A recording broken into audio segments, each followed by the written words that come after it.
Welcome, welcome, folks.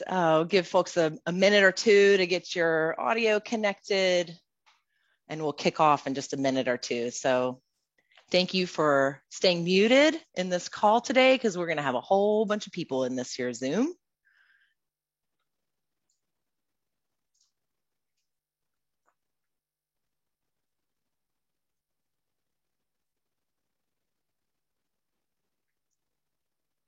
Give maybe one more minute and we'll get started. Wallace team, we forgot to have our landing tunes today.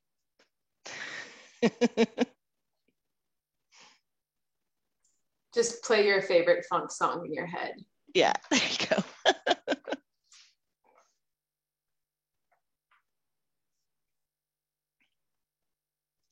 Ellie, how are we doing with the waiting room? Still rolling in? Yeah, it's definitely starting to slow down a little bit. So I feel like you might want to just get going since we do have a lot to cover. Okay. Cool. Well, good afternoon, everybody. Thank you so much for taking time on this solstice day to come and learn about the Local Food Purchase Assistance Program. We are delighted to be hosting this information exchange and just trying to get as much information and ideas flowing as possible to make sure that the local and regional food system sector can take full advantage of this pretty unprecedented opportunity. We're talking about $400 million that's going to go into local and regional food systems with a specific target for socially disadvantaged producers over the next 2 years, which in my 20 years of experience in this sector, I've never seen anything quite like this. So I know that you all share this excitement and also anticipation of wondering, how's this going to work? What are the mechanics of this program? How can you really plug in and make sure that the communities that you live in and serve are able to fully benefit from this opportunity? So we're delighted to be joined today by Elizabeth Lober, who is one of the key chief architects of this program at USDA Agricultural Marketing Service in the Commodity Procurement Division. So say hello, Elizabeth. Thank you so much for taking time out of your extremely busy schedule to come and answer questions with us. Our goal today is to really get a level set amongst this community of what is this opportunity? What is it not? And what is the opportunity for your organizations, your food hubs, your food policy councils, your different community-based organizations? How can you really plug in and make sure that this program is as successful as I think we all really hope that it can be? I also just want to thank everybody that's been a part of this effort that has in some way informed the development of this program. It really shows that USDA was listening in the way that they put together this program, and particularly around targeting socially disadvantaged producers and having the predominance of the support through this program going for local and regional producers and socially disadvantaged producers. So thank you to all of you who have been parts of calls this last year, contributing to that effort, giving your feedback and the supply chain comments, all that. I think all that is really showing up in the way that this program and others are being shaped by AMS. The way this is going to roll today is we're going to hear from Elizabeth. She's going to do an overview of the program.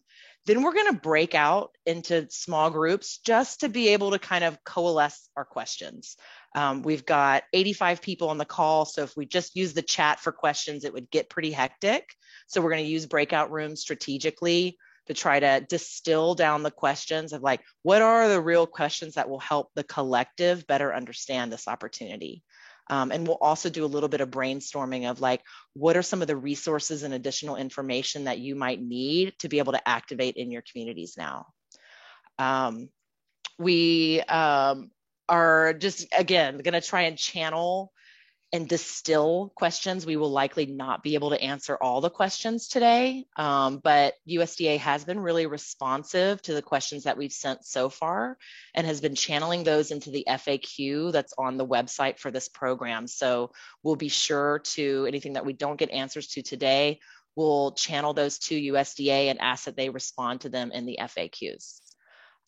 Elizabeth and Ellie, my colleagues at the Wallace Center, anything I missed here and just kicking us off? maybe saying who I am. I'm Susan. I'm the co-director of the Wallace Center. Probably should have started with that. And dial it in from New Orleans today. Really grateful again for all of your time. And I think with that, I'm going to hand it over to Elizabeth to do an overview of the program.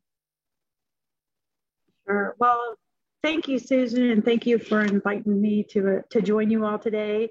I'm actually calling in. I work in DC, but I'm actually calling in from wild and wonderful West Virginia. So it's pretty exciting to me to, yeah, I got a friend, to see that it's pretty exciting to me to be on a call with people from all over the country. So everybody, has all different weather conditions and whatnot. And it's very cold here in West Virginia, but I decided to bring some sunshine and bring the sunflowers today as my background. So I hope you enjoy them. Susan commented she liked them. So that's what we'll go with for today, a little sunshine.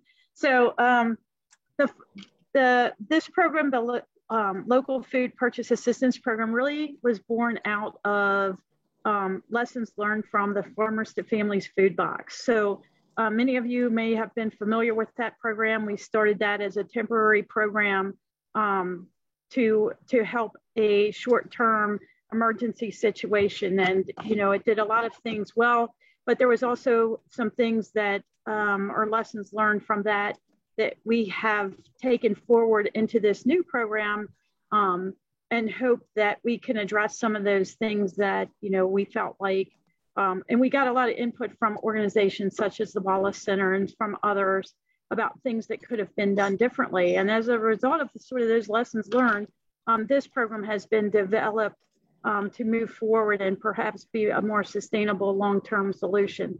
So a couple things about the Farmers to Family Food Box that were challenges. And first, we tried to include a local food element in that, but that became challenging, and it was also difficult to police and ensure compliance on that. And it was difficult also because of the growing seasons, and there was a lot of challenges with making sure there was a local component. So this program is 100% local requirement. So we're hopeful that really helps the local farmers and ranchers.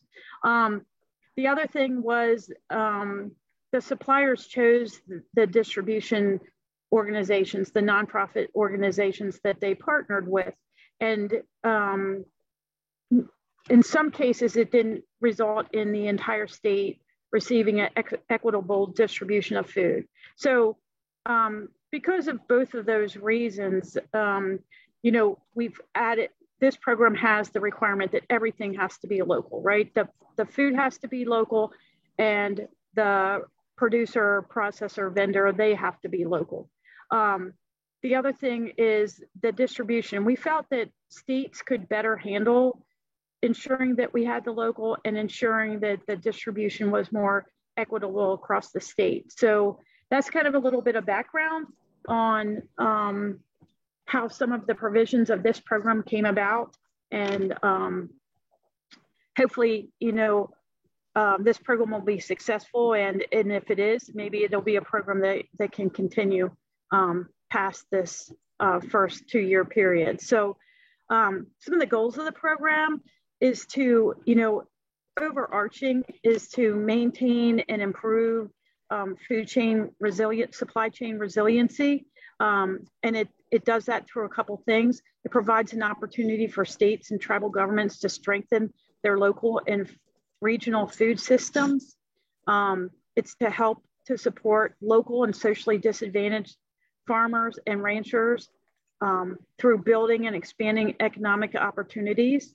And thirdly, it establishes and broadens partnerships with farmers and ranchers and the food distribution community. So I think that's a really important one, is that, ultimately, if these networks and channels and expanded markets get developed, we're hopeful that after the program ends, that they continue, that this actually creates a long-term solution and benefits those groups. So that's sort of the goals of the program. I think just some I'm not sure how much everyone on this call knows about it, but like Susan said, it's up to $400 million.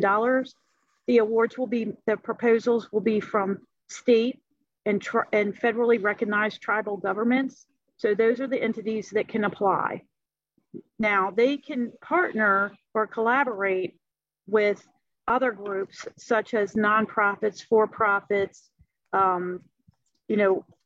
They really have latitude to partner and to work with whoever they want, as long as they're complying with their state and local regulations. So I think that's an important part too. So food's local, providers are local, and then we're going to target socially disadvantaged communities or producers, and then distribution is to underserved communities, targeting underserved communities. So we are hopeful that, that the program will expand some of that distribution to meet rural, remote, and underserved communities through the program. The program's for up to 2 years. Some states may want to apply for it and spend it all in 1 year, but it's for up to 2 years with the thought that gives them a chance to establish a longer term solution, and also it would reach to hopefully overlap or include 2 growing seasons, which I think would be desirable. So those are some of the main parts of the program. Trying to think what else I'm missing here. I've talked about it so many times. I'm probably missing something big, but I think that's the main parts of the program. Susan, did I miss anything? I think something that just occurred to me that maybe I haven't heard you or others talk about right off the bat is what kind of regulatory framework will be applied to the procurement itself? Like, is it federal procurement policy or is it a state level procurement policy? I think that would be a helpful thing for folks to be thinking about, particularly as it pertains to food safety and other procurement policies. Yeah, and that's an excellent question. And they need to comply with their state and local procurement regulations. So it's not the federal acquisition regulation, but rather their state acquisition regulations, whatever that is. So the states need to comply with that, or the tribes, whatever their tribal regulations are or their local regulations are. And the same thing with food safety. We're silent on that because we're leaving that up to the states to include whatever food safety requirements they need, or whatever their regulations are in their state. Yeah, I think that's a really helpful distinction as well between the Farmer to Family Food Box program and this initiative, is that in Farmer to Family Food Box, it was the federal procurement policy, right? So it's a little bit different in this case. So I'm sure that there are a lot of other questions out there that everybody's starting to pop up. So I think with that, Elizabeth Atwell, do you want to set us up for the quick breakout rooms? Yeah, for sure. And thank you, Elizabeth. I just dropped in the RFA here, and you did a pretty stellar job at distilling a 22-page RFA into under 5 minutes. So thank you for that. I think there's probably a lot of questions in this room, and there's about 100 of us, and only one Elizabeth, 2 Elizabeths, but 1 Elizabeth Lover. And we only have a little bit of time together. So what we're gonna do now is go into breakout rooms for 15 minutes. And the goal of getting together in smaller groups is so that we can start to prioritize what questions we wanna ask Elizabeth, because after 15 minutes, we're gonna come back together and walk through some of these key questions. So this is a brainstorm also of what's the additional information or resources that you need to participate in this opportunity. So that's the other thing to keep in mind, that we're going to brainstorm together. What other additional information and resources do you need? So again, we're going to have 15 minutes. And afterwards, Elizabeth is going to do her best to answer some of these top questions, but we really want y'all to focus on questions that are most broadly applicable. We know that a lot of you probably have some very specific questions related to your situation and your state. So since we only have a limited time together, let's get questions that are most universal and helpful for everyone. As Susan said, the ones that we don't get to, we're going to collate and send to USDA to include in an FAQ. So I'm going to drop the instructions as well as a link to some Google slides here that we're going to use to capture these questions. So these are self-facilitated small groups of about 8 or 9. So when you get into your group, it would be really helpful if you would identify a note taker and then click on this link to the Google Doc and go to the slide that corresponds with your breakout group. So if you're in breakout group 5, go to Google group slide 5. So the first question to focus on is, what are the key questions to ask, Elizabeth, right now that can help the collective understand this opportunity better? And we know that even in your group breakout, you're probably going to come up with a lot. So there's a little lightning bolt icon. Stick that next to the question that if you could have one question answered, it would be that. And we're going to use that to do some sense making in our harvest together. If there's time, the second question we'd love y'all to give some thought to is, what additional information or resources do you need to be able to move this program forward in your state? And I do want to note, the Well Center is going to host another call in mid-January. We'll give some additional information about that at the end of the call. So keep that in mind. And your ideas around the resources you need, the information that you need, will help inform that call, as well as the dissemination of other activities like this for sense making and mobilization in the months to come. So with that, we're going to go off into breakout rooms. Ellie, are we good to go? Okay, so we're going to come back around the top of the hour. We'll send you a couple time prompts when we have about 5 minutes left. So go forth and we'll see you back in this main room.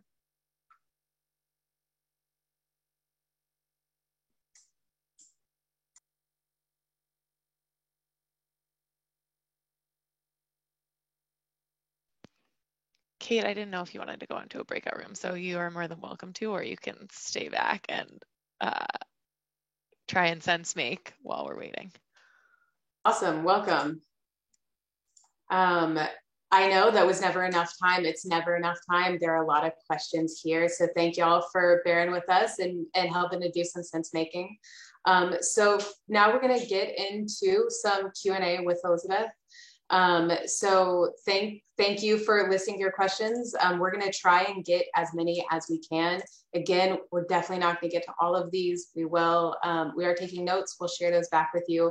Questions we don't get to, we'll send to USDA to compile in an FAQ. And team, help me out here as you see questions that seem important to capture that are pretty universally applicable. But we went ahead and identified a couple to start off with. So Elizabeth Lover, I noted throughout there are several questions about channels for points of distribution and what type of entities states can expect to partner with to be getting the produce and food that is procured to these underserved communities. Can you speak a little bit about the intention for different types of partners and points for distributing food? Sure, thank you. Yeah. We're leaving it up to the states and tribal governments to determine the distribution channels that work best for them. That may be an existing TFAP network food bank. It may be a distribution channel that's not part of that. So it can, it may include the food banks that are currently being used by the state for the TFAP programs. It may be other groups that are further reaching. So we're really leaving that open to the states and tribal governments to determine what distribution works the best for them. But I just want to make sure that everybody understands the existing food bank network can be used, or it can be expanded, or other entities that are interested in distributing food that historically have been underserved can do the distribution as well. It's really, that's part of the goal of the program is to let the states determine, and the tribal governments, what meets their needs and who within their state is the best candidate to provide that distribution. Did that answer it? Okay. Yeah, I would just maybe put a like a little bit finer point on it. Would you say that would include, Elizabeth, like food pantries, churches, schools, community-based organizations, folks that are really frontline community organizations that are most connected with their communities and can really make sure that the food gets directly to the folks that most need it? And thank you for that. Yes, absolutely. It could include schools. It could include pantries, churches. You know, you hit it right on the head, Susan. And yes, that's it. I'm glad you brought that up. It can go to any of those organizations that are a little bit more grassroots. I call it grassroots, but down to the people. Like, we want it to get to the people. So to those underserved communities. So it may not be the traditional distribution channels that you've seen in the past. It may go a little deeper, a little further out.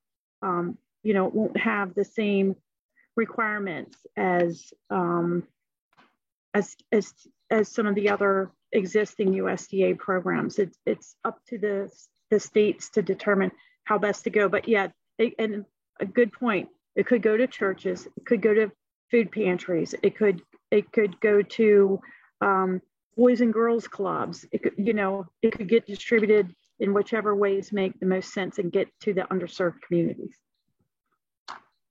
Great, thank you, Elizabeth. And that was a great question and a great answer. So it sounds like states have a lot of agency in using their networks of relationships in community to be those distribution points for this food. So thank you. Grassroots is not a term that we always would associate with a program of this scale. So it's really exciting.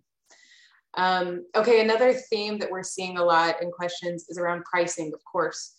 This was big in the Farmers to Families food box, and there's a lot of implications built into how pricing is determined.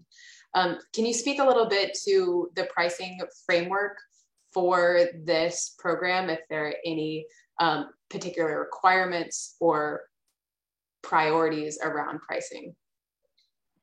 Yeah, thank you. And yeah, we're silent on the procurement methods or methodologies that the states or tribal governments use to purchase the food or to subcontract with others to purchase the food. So, you know, pricing is generally one of the procurement factors, but states are welcome to use, you know, whatever procurement tools they have. The requirement is that they follow their state laws and their local laws. So for like, for example, for the Farmers to Family food box that you mentioned, we were required to follow the federal acquisition regulation. That doesn't come into play in this. The states have to follow their own procurement policies and requirements. So, you know, they need to determine what solicitation tools or what contracting methodology works the best for them, which may or may not include price.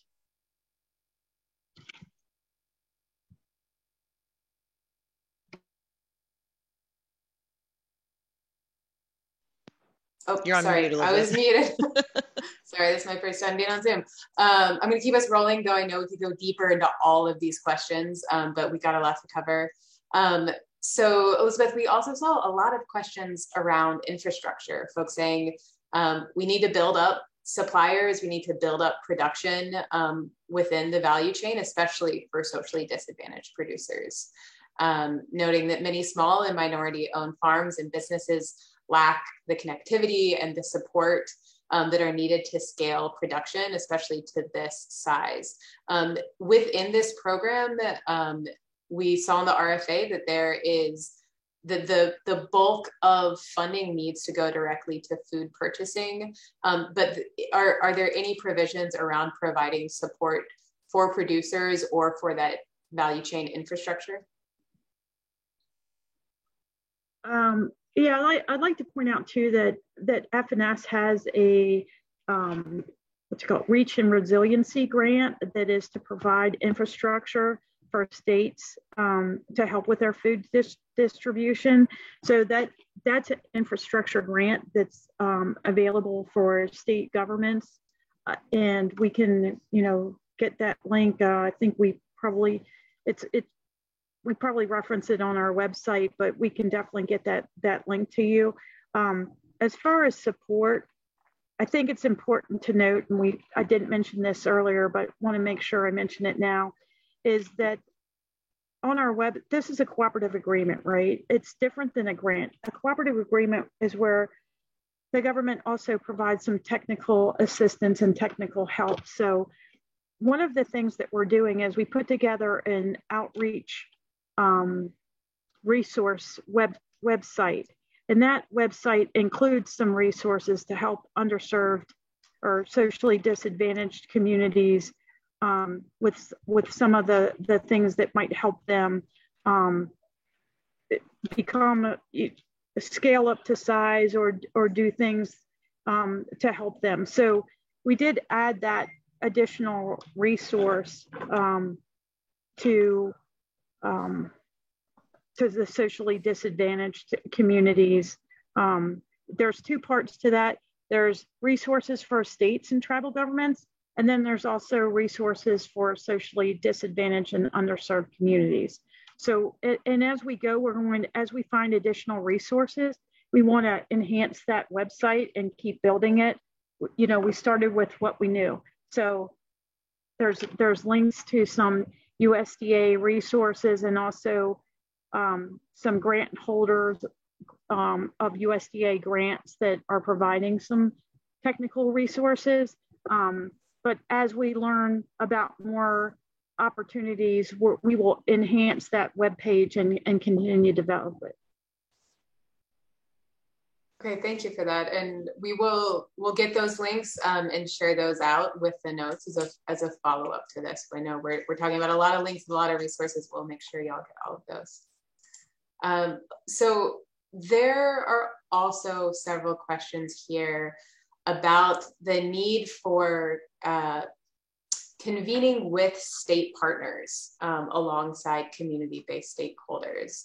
And that, is needed on a state-by-state basis. So there's a question here from group 3 about, will USDA help matchmake or convene these different state partners?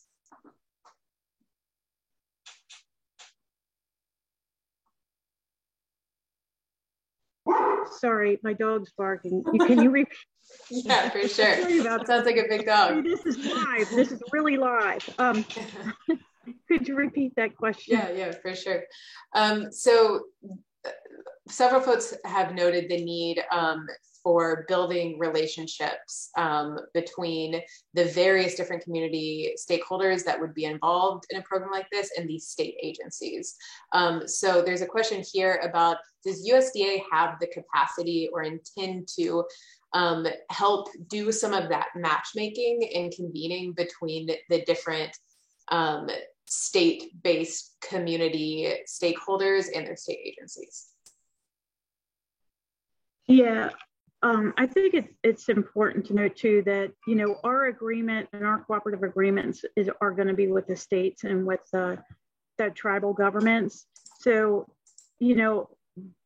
that's who our agreement is with. So I think the states, I don't think we have the capacity to get involved in the building of relationships within the state.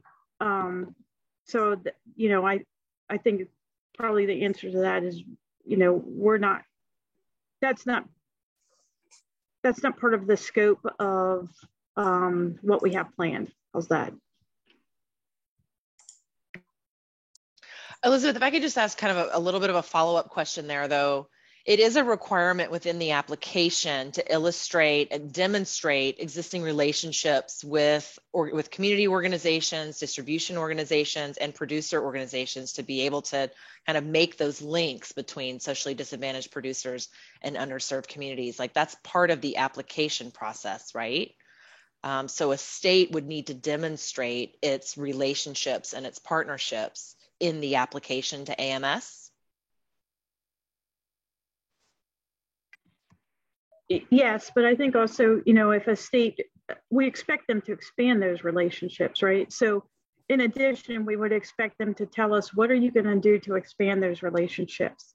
What are your strategies to work with socially disadvantaged farmers and producers? What are your strategies to expand distribution to underserved communities? That's what we're going to be looking for.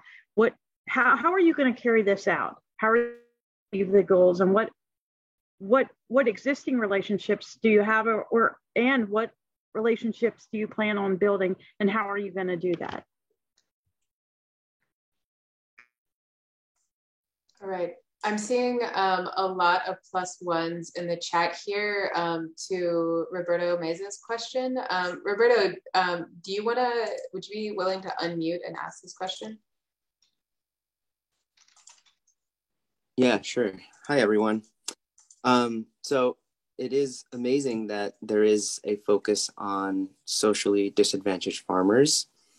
And so it does illustrate a commitment that the USDA is making to prioritize these populations.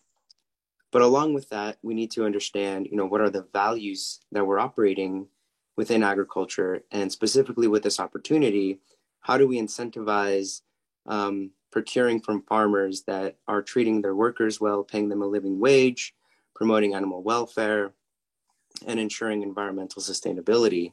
Because I think those values are critical to addressing some of the root causes that we're trying to now kind of address in this opportunity. So what parameters are there for this to happen? And if they're not explicit, how can we work with our partners, government agencies, and other groups to ensure that we're doing this from the best place possible to build resiliency and really promote equity on a long-term basis, not just in terms of an emergency funding opportunity?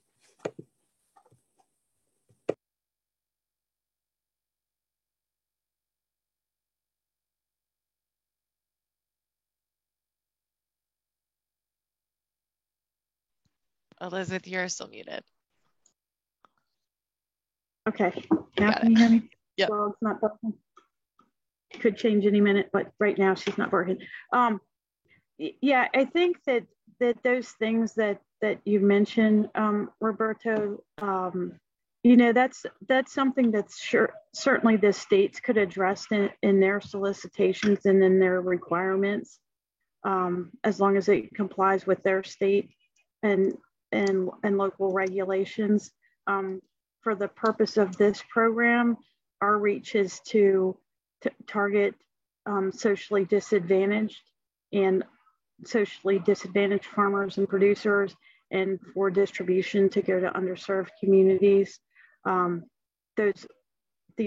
other criteria that you mentioned were not part, or were not built into our original goals and the way the program is set up. However, I certainly can see that could fit in with the conversations with the states and tribal governments as potential requirements that they may want to build into their solicitations or their procurements. Thank you. I just have a follow-up question to that, because it seems the awareness of socially disadvantaged populations is partly due to some of the values that have been contributing to some of the issues in agriculture. And so I'm just trying to connect the two, that if you are addressing socially disadvantaged populations, then you also by de facto have to address the other value systems that we're trying to promote in the sourcing from these farmers. I'm also wondering, I know that the USDA is convening an equity commission or a committee. So I'm wondering what the relationship is going to be between that committee and this opportunity.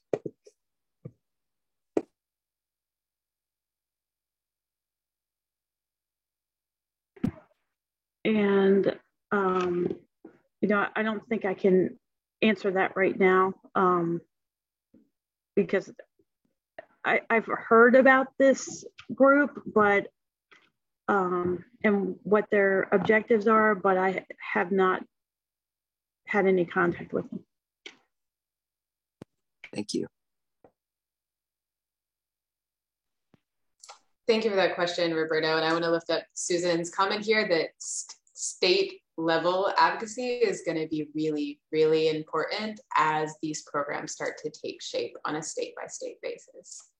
And also, you know, just want to honor the fact that this is brand new, and there's still a lot of unknowns. So thank you for asking these hard questions. Thank you for fielding these hard questions, Elizabeth. And we know that this is probably a start of a very long conversation. So looking at the time, I think we have time for a couple more. So we've heard a lot, and it shows up in the RFA a lot, tribal nations and states each being able to apply independently, but also that only one agency per state is allowed to apply.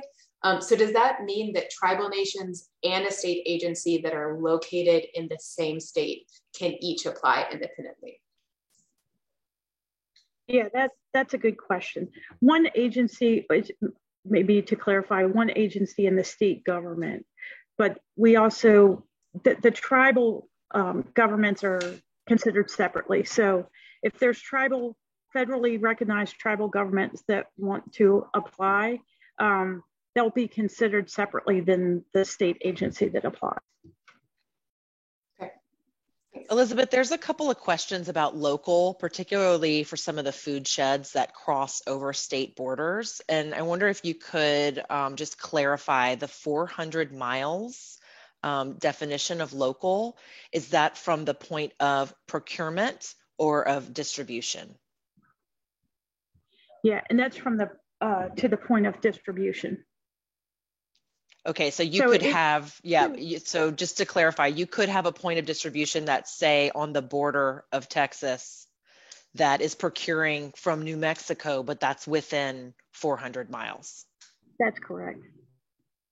That's correct. So it's within the state or within 400 miles, recognizing that within the state, like let's say Texas, it may be well more than 400 miles to get to the distribution location, but it's still a Texas product, right? Or, you know, in a state like where I am, West Virginia, there's not, you know, a huge amount of crops grown here.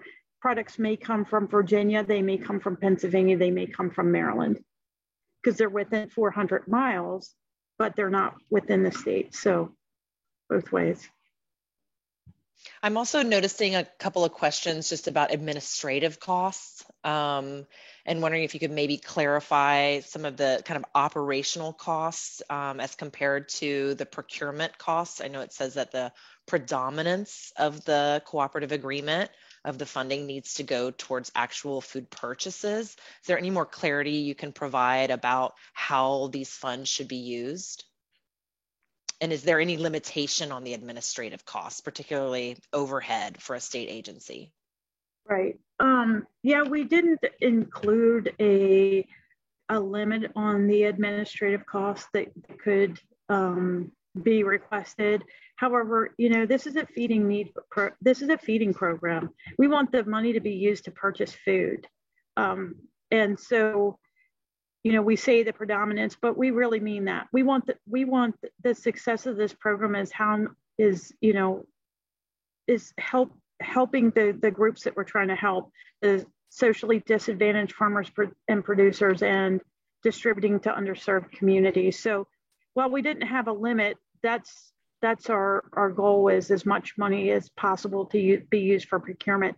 I will say that there's also the indirect cost, which for some states, they have a negotiated rate, which they can request for, you know, the percentage included in that negotiated rate, or the de minimis, which is up to 10% for administrative costs.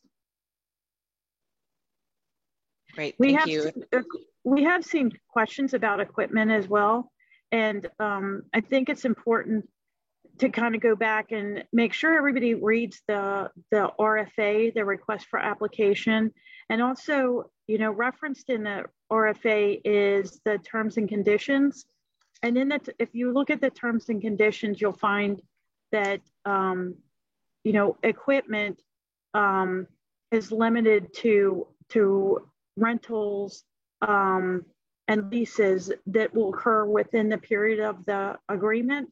So I think it's important to note, not only to read the RFA, but also to look at the terms and conditions, because some of that stuff is spelled out there. And that's one question that we've had is, you know, can we use the money to buy trucks? And the answer to that is no. Yeah, a lot of folks in this call are really familiar with those terms and conditions from the Farmers Market Promotion Program and Local Food Promotion Program as well. So for those of you that are in here, you'll also notice that the narrative application looks a lot like the FMLFPP and RFSP applications. You'll note some of the metrics and things that are in there look really familiar. So that's also something that you can bring to your state agencies if you have any that are kind of hesitant around this opportunity. You can say, hey, we really know about these programs. Let us help you put together a really compelling application. There's one last question in here that I think is really helpful around like the intent of this program, Elizabeth, and it's from Kayla Kother, and is asking, are the end consumers intended to be households? Like, is it intended to be a food box for the end consumer, or could the procurement go into wholesale channels like food service institutions in underserved communities? So it's schools, early childcare settings, et cetera. Could the distribution go into meals, or is it intended to be directly to the household level? Yeah, I think, you know, initially the intention was to go to the household level, but I think there's cases where it would make sense for it to go to you know, other distributions. So I guess that's one that I'd like to circle back on, you know, and talk to our management a little bit more about what their thoughts are on that question. So let me just put that one aside, and I'll get back to you on that one.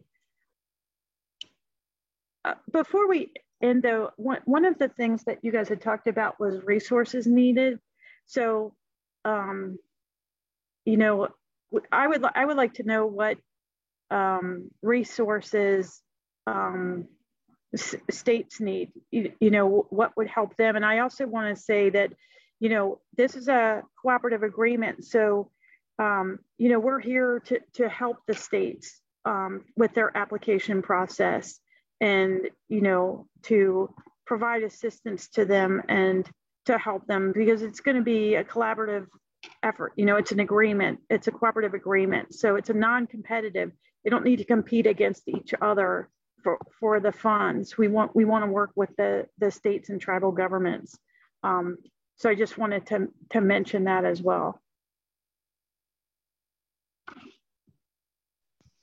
Yeah, thanks, Elizabeth. And I noticed in the slides, a lot of folks did put some great content underneath the question about additional resources. So we'll compile that and send it to you so you all can get a sense of what these folks are asking for specifically. And y'all, we'll keep this Google slide deck up for a while. So if you want to add things that you didn't get a chance to say in your group, feel free to get in there and contribute to it. And also, we're always available, and we can put our emails in the chat if you have specific questions that you want to ask. And there's also an email address that USDA provided to answer questions too. So we're all available, though it is the holidays, so things may be a little slower than normal for the next couple weeks. So first of all, a huge thank you to Elizabeth Loeber for joining us this afternoon. We know that the demands on your time at this moment are probably pretty intense. And also for all of you for joining and providing such great questions and for being so dedicated to making this program work for the folks in your communities that really need it. And also hats off again to the sector and to everyone that contributed and gave feedback on these programs, because I think you can really see a lot of our goals and interests reflected in the way this thing has been put together. And thanks to USDA for all of that work as well. We did just want to put another call about this program on your radar screen. On January 19th, we're going to focus a little bit less on the details of the program and a little bit more on strategy and design and how folks are approaching this program and how, where people are kind of starting to get footholds with their state agencies. So keep an eye out for that. It'll be January 19th, I believe, at 4 Eastern. And another thing that we wanted to just make y'all aware of is that Wallace Center just got an LFPP, this fall to focus on what we're calling these food or farm to food access supply chains that a lot of folks got really invested in during the early stages of the pandemic. So stay tuned for more information from us, because we're going to be putting a lot of resources into better understanding and supporting those types of supply chains. We're really excited to learn from you all and work with you all to make these things work better for, farmers and also food insecure communities. So I think that's it. We're right at an hour.